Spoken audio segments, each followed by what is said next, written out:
Previously I explained what the skid seat was and how it's made and what it's used for. Now I'm going to show you how to put it on the chair and how to order for the right size. This is the canvas skid seat. It's placed on the chair,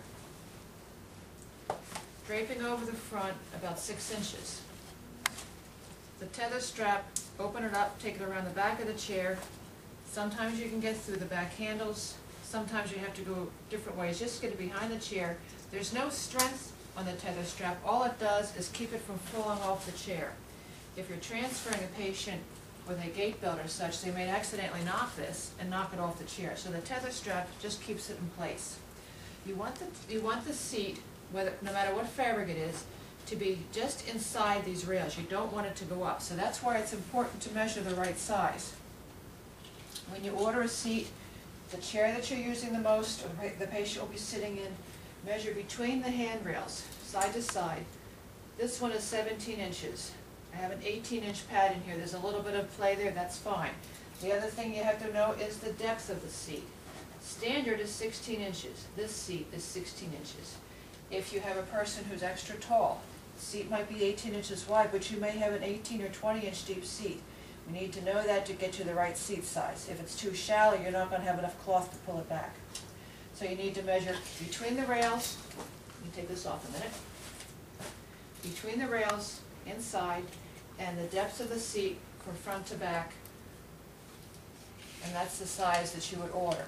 If it's not readily available as a ready-made size, we can custom make them for you.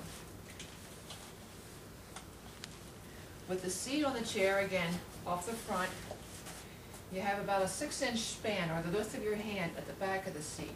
If you don't have enough room there, when you pull this, if you start it with the seat all the way back, the patient has nowhere to go. So you need enough room behind the seat to be able to pull back. When you're using it, I'm going to turn the chair sideways. Once the patient is seated on the chair, you're going to lock the wheel so the chair won't move. But when you stand behind the chair, you're going to stand with your knees braced against the back of the chair and spread apart.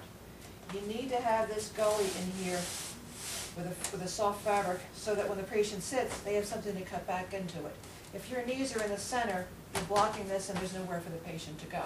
So your knees are off to the side, also gives you better stability from moving the patient.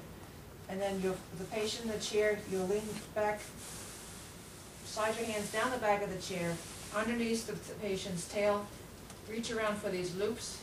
If the person is large, you may have to do some rooting around to find the loops, and then take the loops and just gently lift, tug it back. There's no lifting involved. Actually, all you're doing is breaking the surface tension and breaking enough that the patient can be moved backwards. There's enough fabric here, you should get several moves. With this, I've actually pulled it back farther than need be. If there was a weight on this, if the person was on this, it may only come back an inch at a time, just enough to get the person back. So you can get several moves from this fabric before you're going to run out of material. And actually, as long as the patient is still on the seat, even if this starts to ride up the back a little bit, as long as there's loops under the person's legs, like mid-thigh or something, enough to give enough support, you can still reach down, come up a little further, grab these loops, and again, pull them back. That's basically how it works.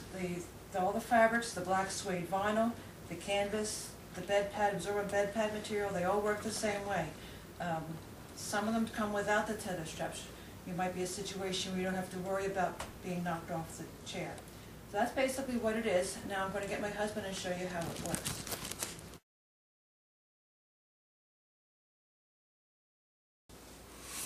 I showed you how to put the skid seat onto the chair. Now I have my husband Donald here. He is the quality control expert for Caregiver's Aid.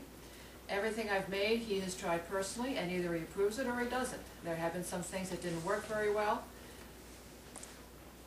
There's cases where they were redesigned and changed, and now he's using the products that I have, and they're on the website available for purchase.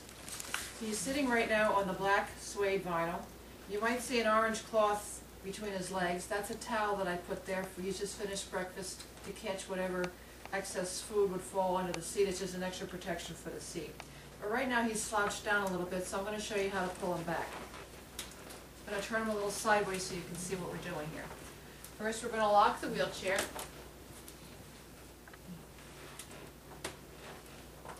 And he is actually slouched back a little bit. Some people may have a little more slouch to them, but he's got enough slouch now that he can stand to be straightened up.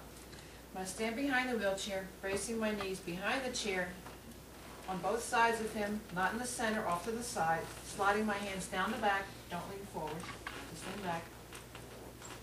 And actually right now, he's been repositioned a couple times, so these loops are a little bit up the back. So now I'm getting this, if I'm not careful, I might pull it out from underneath him, but I think I can do this without any problem. So he's leaning back, his full weight is on the seat, take it and pull him back. And that's all there is to it. With another couple moves and this thing will be too far back and I'll have to have him stand and we will reposition the chair and the seat pad to be usable again. But that's basically all it is. There's no handling under the arms, there's no pulling of the seats. It's easier for the patient, easier for the caregiver. And that's how the skid seat works.